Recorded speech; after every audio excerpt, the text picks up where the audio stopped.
భారతీయ ఛానల్కి స్వాగతం. జై శ్రీరామ్, హర హర మహాదేవ్. ప్రొఫెసర్ నాగేశ్వరరావు అతను కమ్యూనిస్ట్.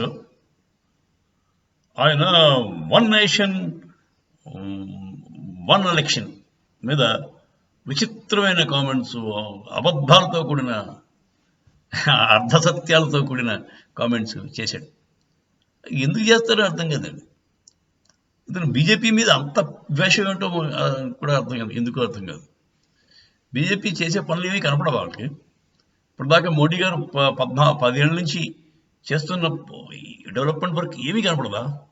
సరే, అతను ఏమంటాడంటే ఈ వన్ నేషన్ వన్ ఎలక్షన్ వల్ల పవర్ అంతా కూడా సెంటర్కి వెళ్ళిపోతాడు.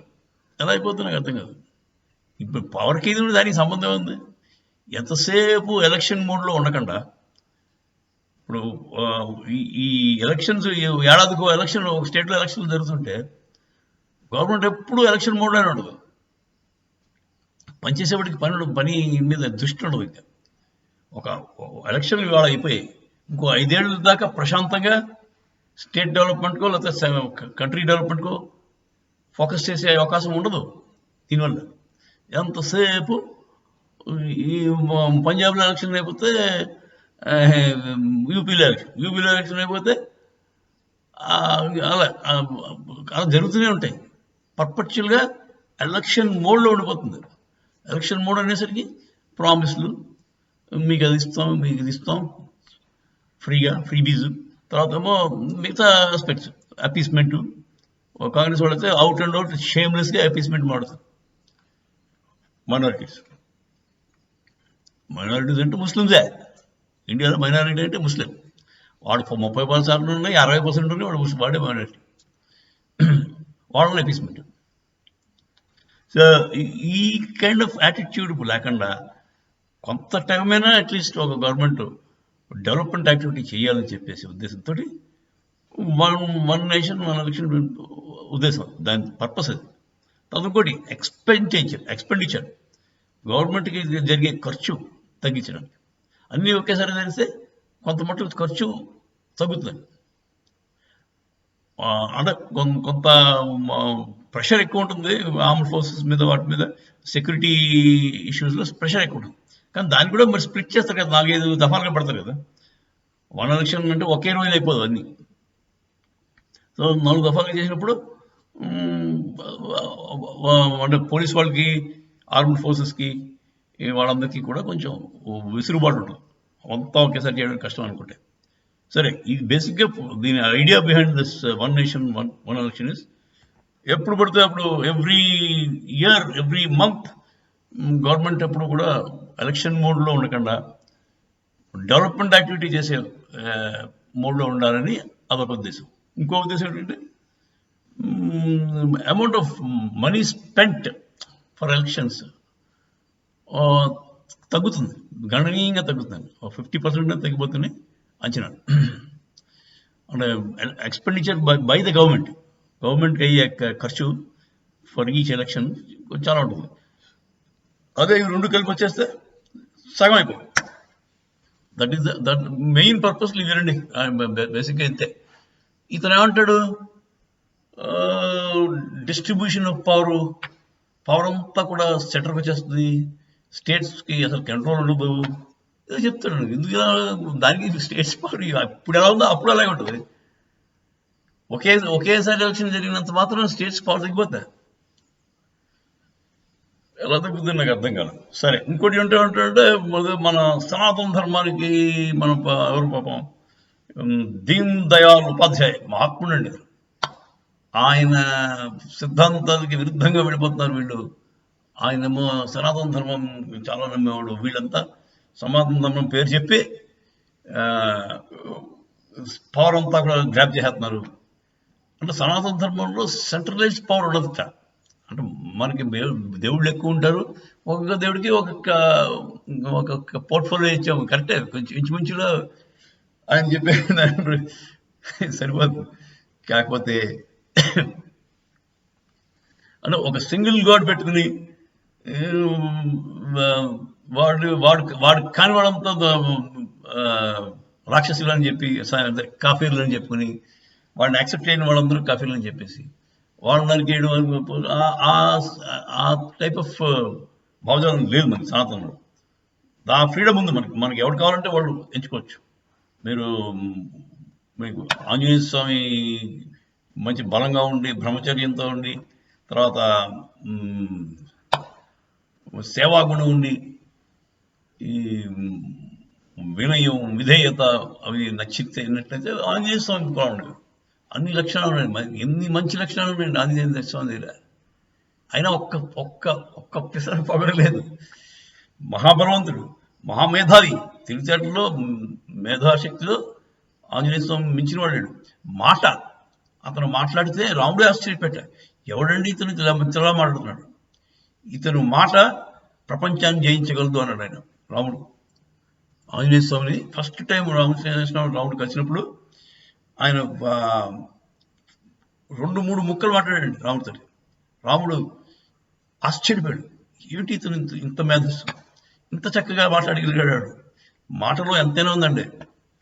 మనం సరిగ్గా మాట్లాడగలిగితే ప్రపంచాన్ని జయించవచ్చు. ఈ చితం జిహ్వా చితం లోకం అన్నాడు. అంటే 2 రకాలుగా, చితం జిహ్వా అంటే జిహ్వ అంటే నాలిక, నాలికను జయించగలిగితే ప్రపంచాన్ని జయించవచ్చు.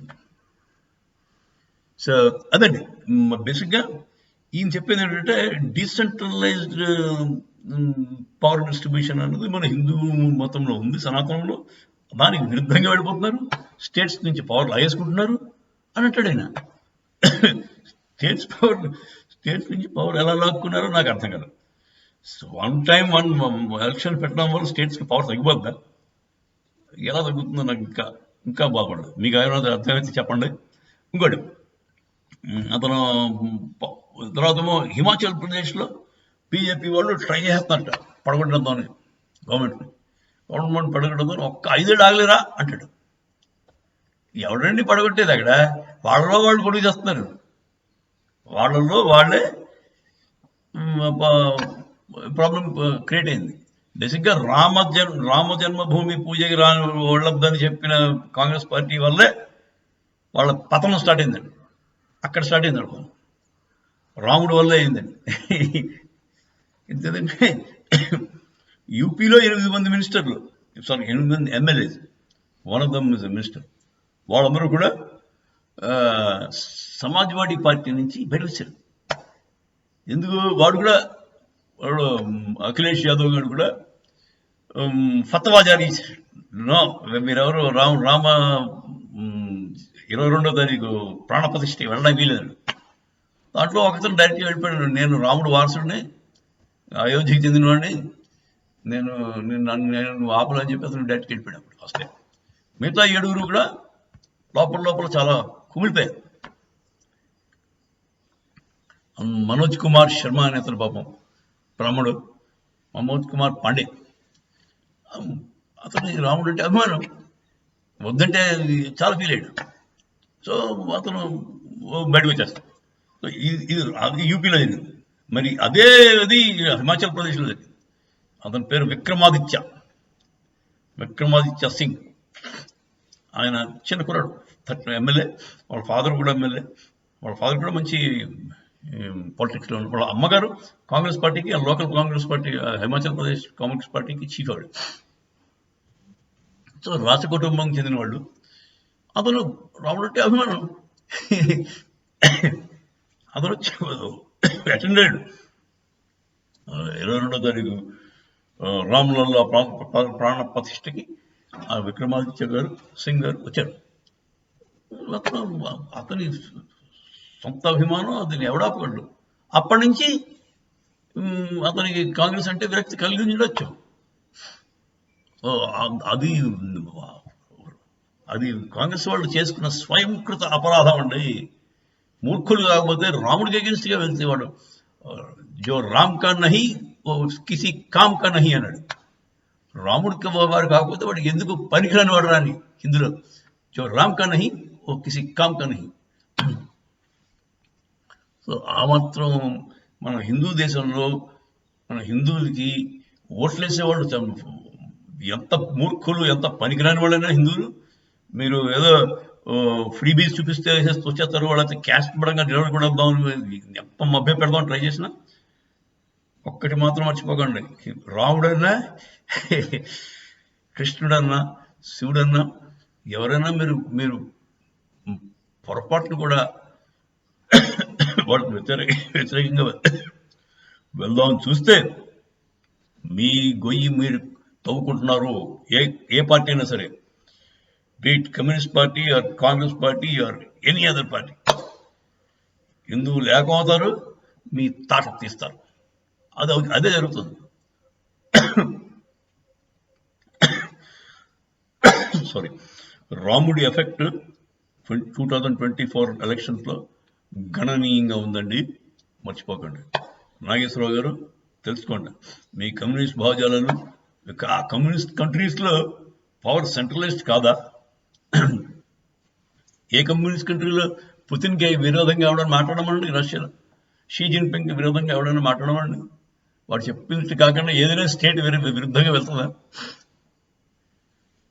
సో డీసెంట్రలైజ్డ్ పవర్ అది మీ కమ్యూనిస్టులు మాట్లాడకూడదండి అలాంటి మాటలు. సో ఇదండి మన కమ్యూనిస్ట్ నాగేశ్వరరావు గారి, ప్రొఫెసర్ నాగేశ్వరరావు గారి భావజాలం, అతని opinion on one nation one election. అదైతే నాకైతే నచ్చలేదు. మీరెంతా ఏమనుకుంటారో చెప్పండి.